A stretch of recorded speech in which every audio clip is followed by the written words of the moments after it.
नामदेवरायांनी विचारलं निवृत्तीनाथांना, महाराज दारच नाही उघडत माझ्याकडचं,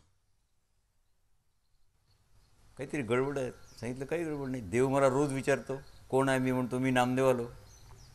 त्यांनी सांगितलं आज असं कर, तुमचा दास नामदेव आलेला आहे एवढं सांग, मी नामदेव म्हणू नको, मी सोडून दे. दार उघडलं, उघडावं लागलं नाही, उघडंच होतं. कळलं का तुम्हाला? तुमचा मी सुटला की नो प्रॉब्लेम ॲट ऑल.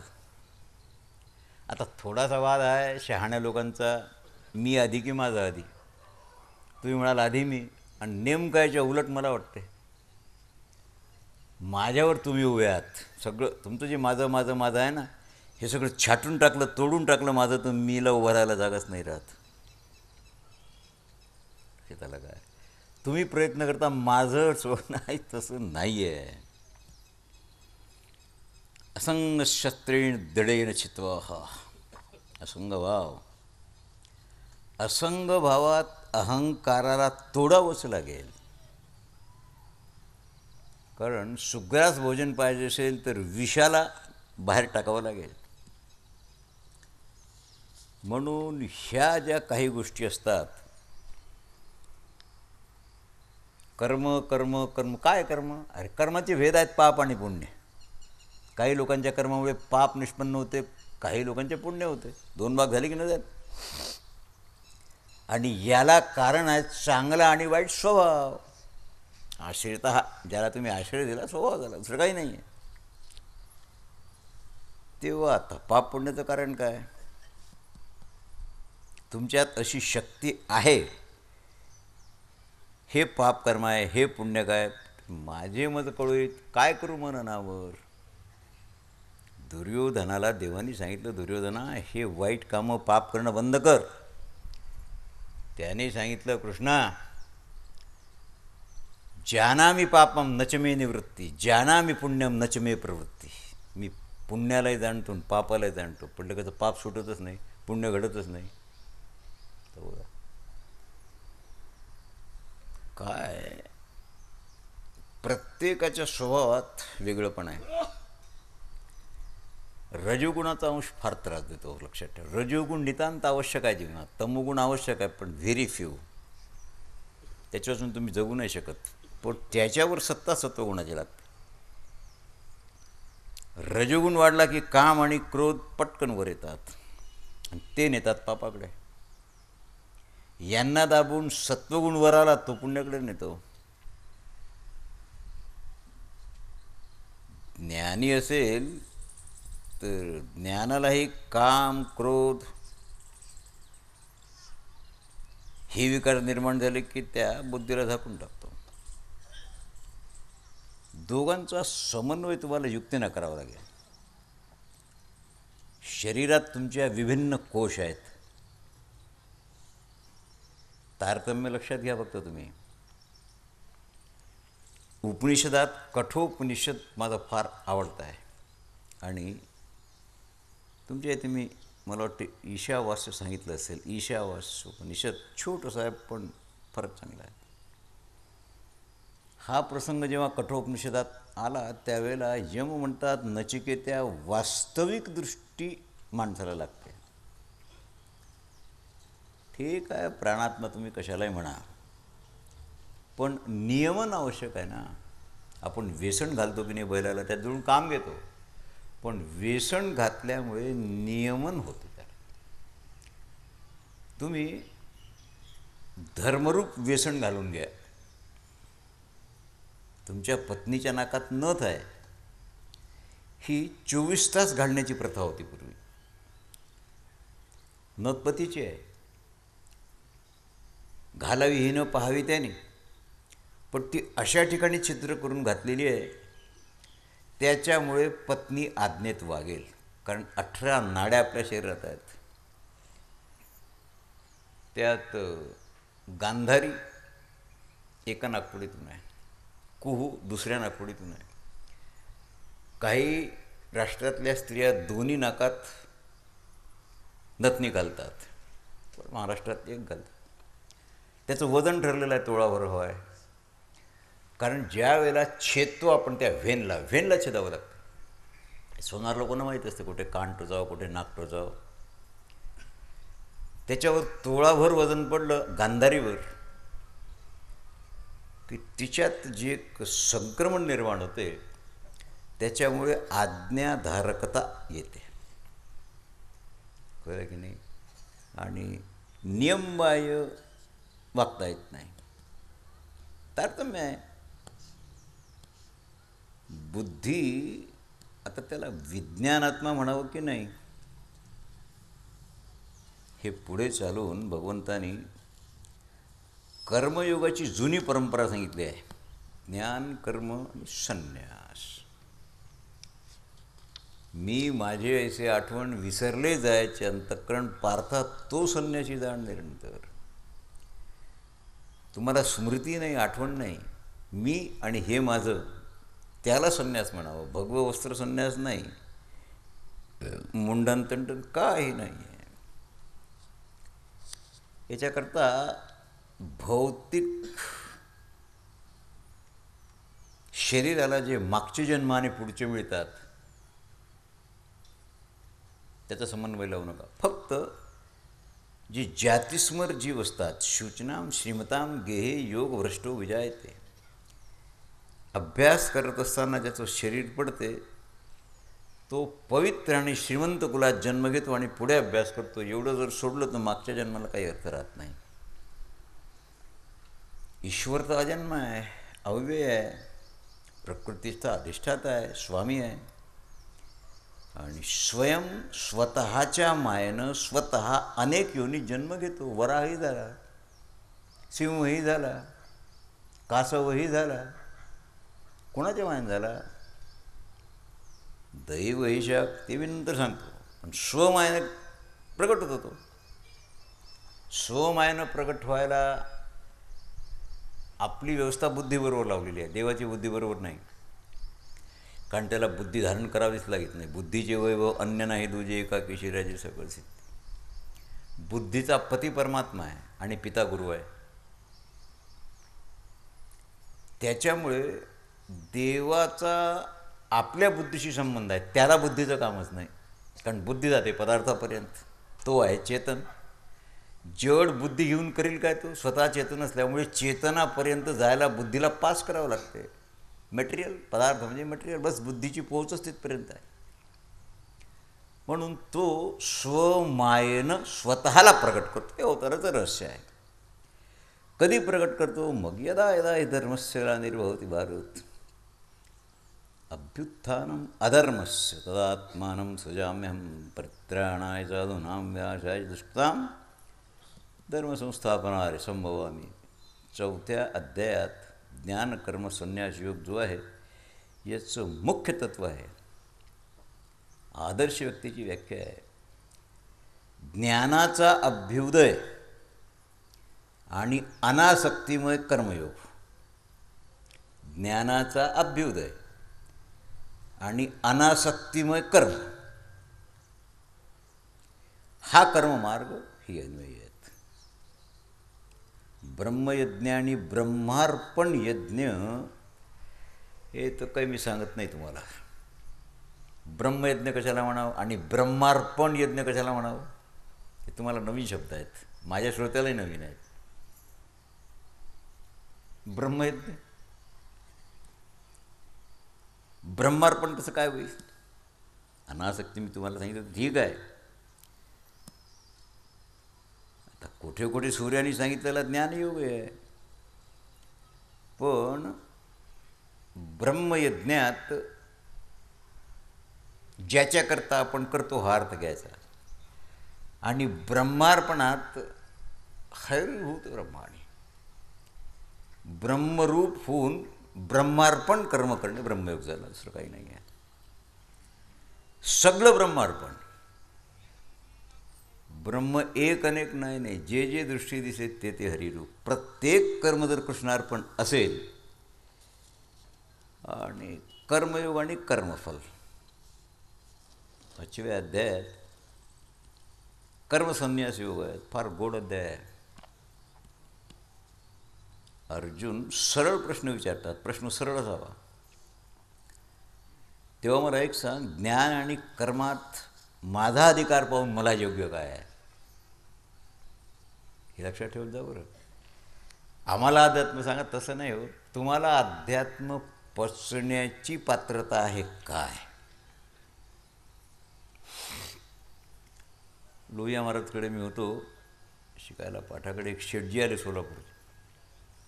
तर मी वर माडीवर होतो, रामकृष्ण महाराज केंद्रीय, आम्ही 2-3 लोक. ते माझ्याजवळ आले, 2 तास त्यांनी डोकं खाल्लं, 1.5 तास. पंचदशी सांगा, वृत्ती प्रभाकर सांगा. महाराज आत बसले होते, बोलवलं त्याला. मला सांगितलं का 2 तास कशात घालवले? मी वाटलं बघ ते डोनेशन आपल्याला चातुर्मासात धान्य करावं लागते, 2 ट्रक मधुकरी असते. तो सोलापूरचा शेटजी आला, आता 50 पोते ज्वारी देतो. अशा माणसाला हाकलून देता येत नाही एकदम.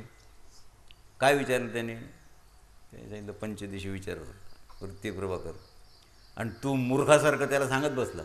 काय गाडा, जो व्याज बट्टा सावकारी करतो त्याचं काम आहे काय? त्याला काय त्याच्या बापाला वृत्ती प्रभाकर करणार? कशाला 2 तास घालवले, वेस्ट ऑफ टाईम. आली पंचे. नाहीतरी असा प्रयोग आहे. एक्सक्यूज मी, तुमची क्षमा मागून बोलत असतो मी नेहमी. तुम्ही माझ्यासमोर श्रोतृवर्ग जेवढे बसले आहात हे अभ्यासक, ज्यांच्या ठिकाणी श्रवणप्रियता आहे, जे मुमुक्षु आहेत, जिज्ञासू आहेत आणि साधक आहेत, अशी माणसं आहेत. आता रजोगुणी वर्ग साधक नसतो असं नाही, पण त्यांना वेळ नसतो. नशीब की मरायला वेळ असतो एवढं बरं आहे. पण त्यांच्याकडे तुम्ही जाल तर म्हणतील हे 10,000 रुपये घेऊन जा, 12,000 रुपये घेऊन जा, 20,000 रुपये घेऊन जा. पण 10 मिनटं श्रवणाला फुरसत नाही. मी म्हणतो पैसे तुझ्याजवळ राहू दे, श्रवणाला ये, नरकाला जाणार नाहीस. दान करून पुण्य मिळेल, पण लवकर संपणारं पुण्य मिळेल ना, पुन्हा नरक आहेस. मला सांगा, मोक्ष असे आयता श्रवणाची माझी. मनाचा मारू न करता, इंद्रिया दुःख न देता. माहुली म्हणते रोग जाय दुधे साखरे तरी लिंब का प्यावा. दूध साखरेनं रोग जातो, कशाला मराला लिंबाचा रस घेता. जर श्रवणानंच अनेक मुक्त झाले, अनेक. परीक्षिती कशानं मुक्त झाला आहे?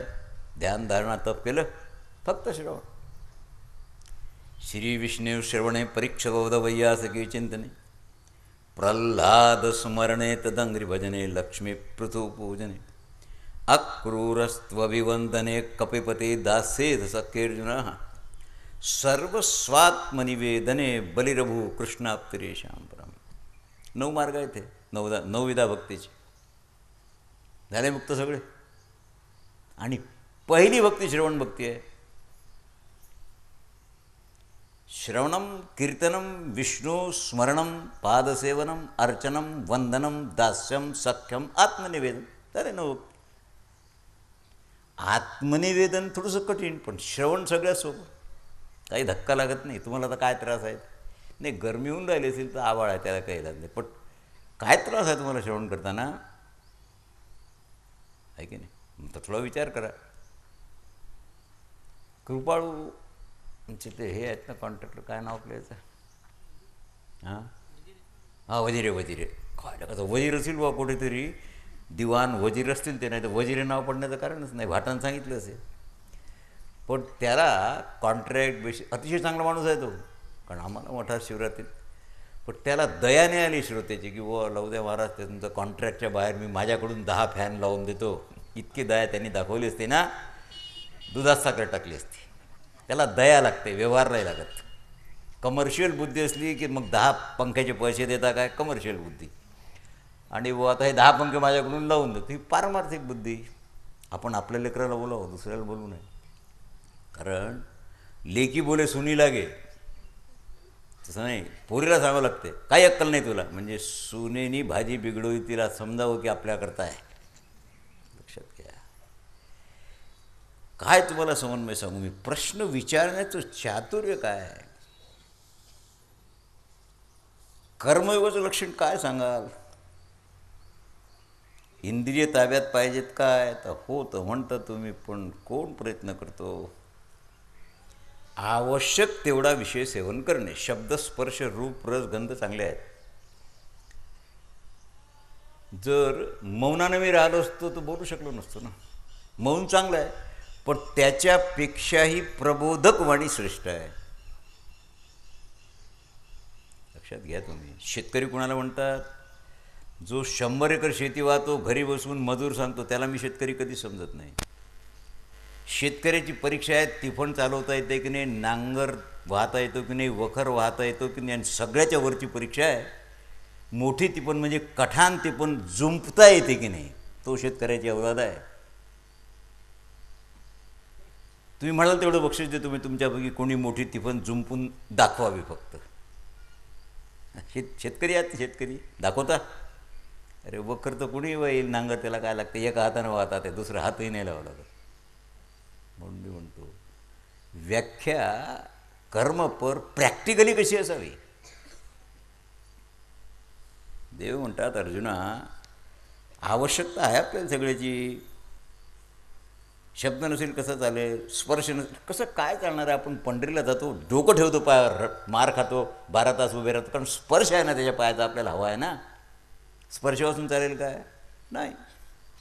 ते कर्मयोगाकरता ज्ञानाचा महिमा आहे,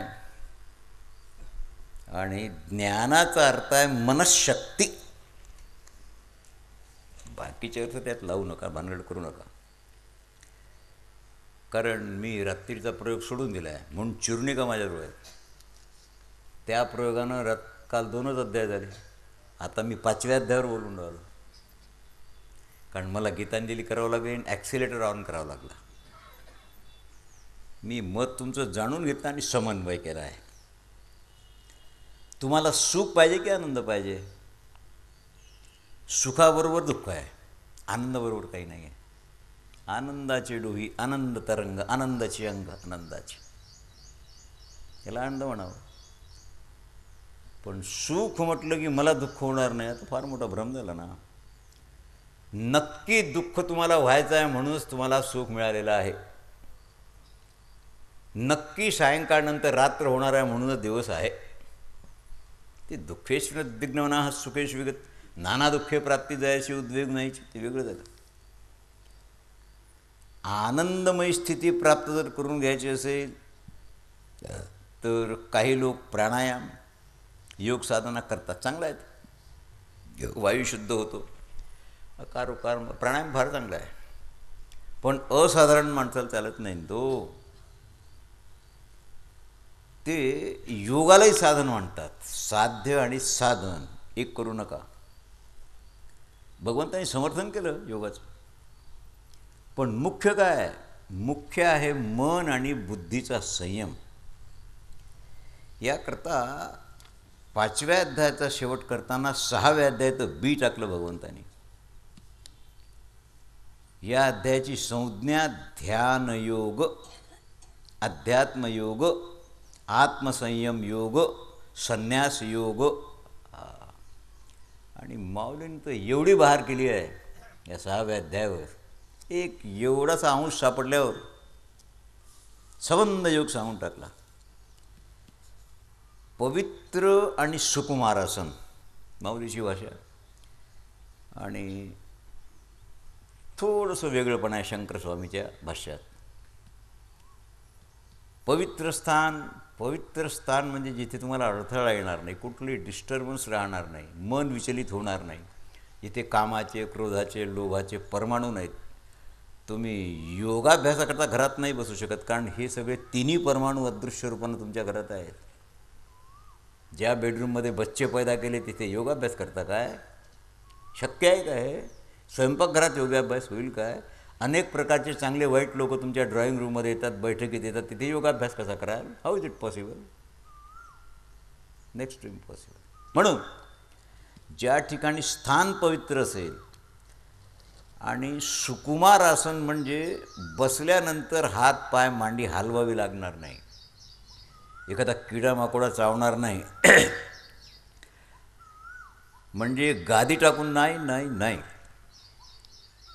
श्वेत कंबल पांढरं घोंगळ टाका आणि त्याच्यावर पांढऱ्या रंगाचं आसन टाका, कारण इथे कलर विज्ञान आहे. अनेक रंगाचं आसन चालत नाही, गवताचं आसन चालत नाही.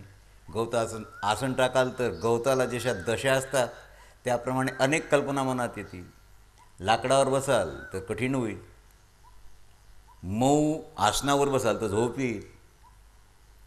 म्हणून आसनाची चॉईस आहे, चॉईस गीताकारांचा. सुख आसन, जेणेकरून तुम्हाला शरीराला त्रास झाल्यावर मन चंचल राहील ना. पवित्र आणि सुकुमार आसन, मेरुदंड आणि ग्रीवा आणि मस्तक यांचा अँगल साधून घ्या.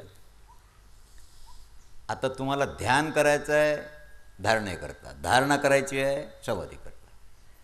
ध्यानद्वारा धारणेपर्यंत जा, धारणा तुमची पक्की झाली, स्थिर झाली, मग समाधी. याला 6 मिनटं, 12 मिनटं आणि 24 मिनटं लागतात फक्त, योग्य मार्गदर्शक असला तर.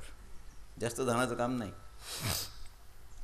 बुद्धिगम्य व्याख्याला गेला त्याला योगाची. श्रीकृष्णांनी योगाची परिभाषा प्रज्ञादर्शनाच्या आधारावर केली आहे.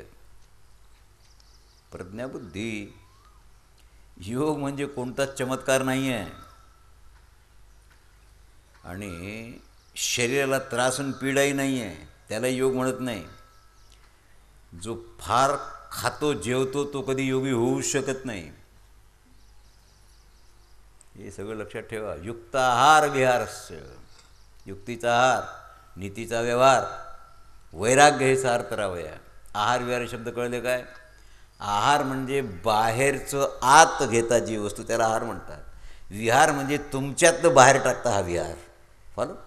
हां, म्हणून नियमन आहारावरही लागेल, विहारावरही लागेल. विचलित होऊ नये. चित्ताचा निरोध म्हणा, अवरोध म्हणा, हे योगाचं फल आहे. आणि अर्जुनाची शंका, कर्मक्षेत्रात हे कसं काय शक्य होईल? देव म्हणतात आता मी तुला रणक्षेत्रात युद्ध सुरू झालं गीता सांगून राहिलो की नाही? इथं तर शस्त्राचा खणखणाट सुरू आहे, तलवार बाण आहे. पण मी सांगतो ते तुला कळून राहिलं की नाही? तू विचारतो ते मला कळते की नाही? तर एवढ्या युद्धाच्या गोंधळात मी कसं काय बोलू शकतो आणि तू कसं काय श्रवण करू शकतोस विदाऊट एनी लिकेज? दोघांनी संयम साधलेला आहे. लक्षात ठेवा. वक्ता आणि श्रोत्याचा समन्वय जर नसेल ना वक्ता ना श्रोता. देवाने खंडन नाही केलं, त्याचं खंडन सहज करता आलं असतं, पण देवाने खंडन नाही केलं. त्याने सांगितलं बरोबर आहे, तुझं म्हणणं बरोबर आहे. याने विचारलं की तू मला सांगतो योग, पण चंचलम मन कृष्णा प्रवाती बलवद्रम तस्याहम निग्रहम मन्ये वायुरी वसुदष्करम. मी तर वाऱ्यापेक्षा चंचल आहे मन. असंशयम महाभाव. भाषा कशी आहे? असंशयम महाभाव, खंडन नाही. तुझं म्हणणं कराय. मनोनुर्दग्रहम, मनाचा निग्रह कठीण आहे. पण अभ्यासेन तू कौंतेय वैराग्याने गृह्यते. अगा अभ्यास योग म्हणजे तो हा जाणीजे येथे काही न निपजे असे नाही. अभ्यासाच्या निबळे एके गती अंतराळे, व्याघ्र सर्प प्रांजळे अभ्यासे केले, विष की आहारी पडे, समुद्री पायवाट जोडे, वाग्ब्रह्म थोडे की केले, या लागी माझ्या ठाई अभ्यासे मी. झालं का तुमच्या? पण वैराग्यासहित अभ्यास लागेल, नाही तर नाही. तसं नाही. योगात काय, योगात चूक होण्याची भयंकर भीती आहे. अध्यात्मात चूक झाली की माणूस नास्तिक होतो, योगात चूक झाली की रोगी होतो. भजनात चूक होतच नाही ना, भीतीच नाही ना. हरिहरी तुम्ही म्हणारे सगळं तेणे मायाजाळ. योगात चूक होईल, ध्यानात चूक होईल, भजनात काय चूक होईल? काही चूकच कारणच नाही काही. बस नाम संकीर्तन साधन पै सोपे, जळतील पापे जन्मांतेची, न लगती सायास जावे वनांतरा, सुखे येतो घरा, ठाईच वैसोनी करा एक चित्त आवडी अनंत. काय आणखी मला याच्याविषयी जास्त पाहिजे? अरे बाबा, तुम्ही सगळं शिका, कितीही हायली क्वालिफाईड असा,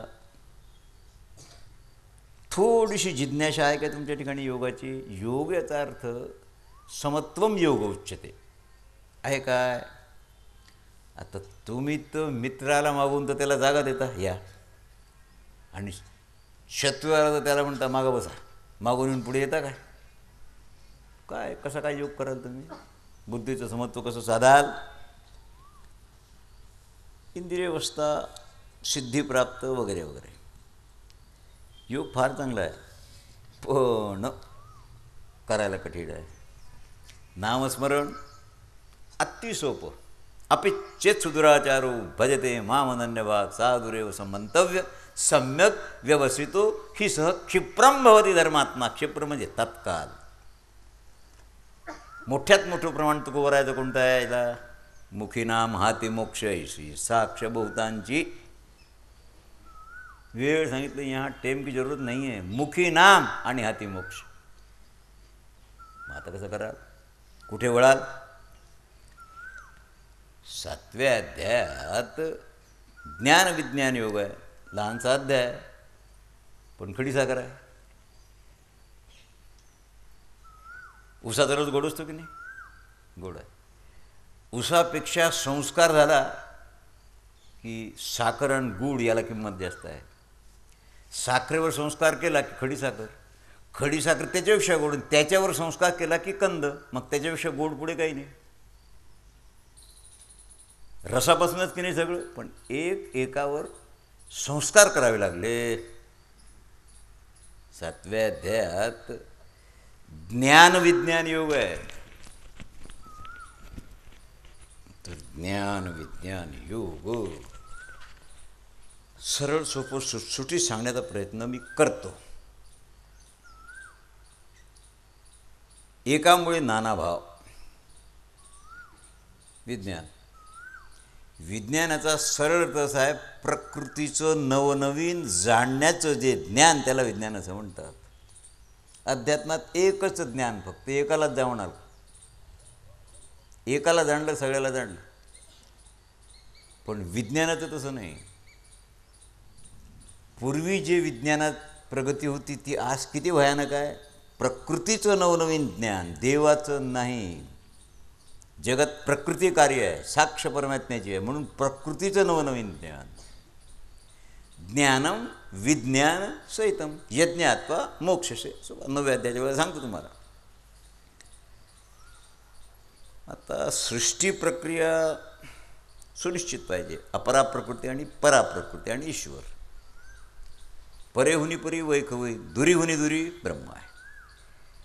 अपरा प्रकृती जी आहे ती भौतिक आणि जड आहे, आणि त्याच्या पलीकडे पराप्रकृती आहे. पराप्रकृती म्हणजे काय? जीव, भूमिरापो नलोखम वायू, ही अष्टधा पराप्रकृती म्हणजे आपण सर्व जीव. लक्षात आलं की नाही? जी चेतन आहे, पण अपरा प्रकृतीचं रूप प्राप्त झालं का? देहामुळे. जीवानी जर जीवाला देह धारण करावा नसता लागला तर कोणती प्रकृती? आणि या दोघांच्यावर ईश्वर तत्व आहे. ईश्वराचा अंशच जीव आहे. ममै वंशो जीवलोके जीवभूत सनातना मनःष्ठानी इंद्रियानी प्रकृतीस्थानी करश. प्रश्न असा आहे की अपरा प्रकृतीचं स्वरूप गीतेत तर भगवंताला स्पष्ट करावं आलं. अहंकारम मे भिन्ना प्रकृतीरष्टधा. जी ही अष्टधा प्रकृती आहे की नाही, अपरेयमिताम जीवभूताम महाभाव वगैरे, पुराणात हा विषय आलेला आहे, प्रत्येक ग्रंथात आलेला आहे. थोडंसं वर्णन काही महात्म्यांनी याचं केलेलं आहे. महत्तत्व आणि अहंकार. मी तुम्हाला विचारतो, महत्तत्व म्हणजे काय आणि अहंकार म्हणजे काय? समष्टीला महत्त्व म्हणायचं आणि व्यष्टीला मन किंवा अहंकार म्हणायचं. इंग्रजी शब्दात महत्त्व समष्टी युनिव्हर्सल असं समजा तुम्ही. लँग्वेज असेल त्याला कळेल पटकन. What do you mean by universal? आणि अहम इंडिव्हिज्युअल. अहमला इंडिव्हिज्युअल समजा तुम्ही, दुसरं काही नाही. समष्टीभाव बिंदूवर अभिव्यक्ती आहे.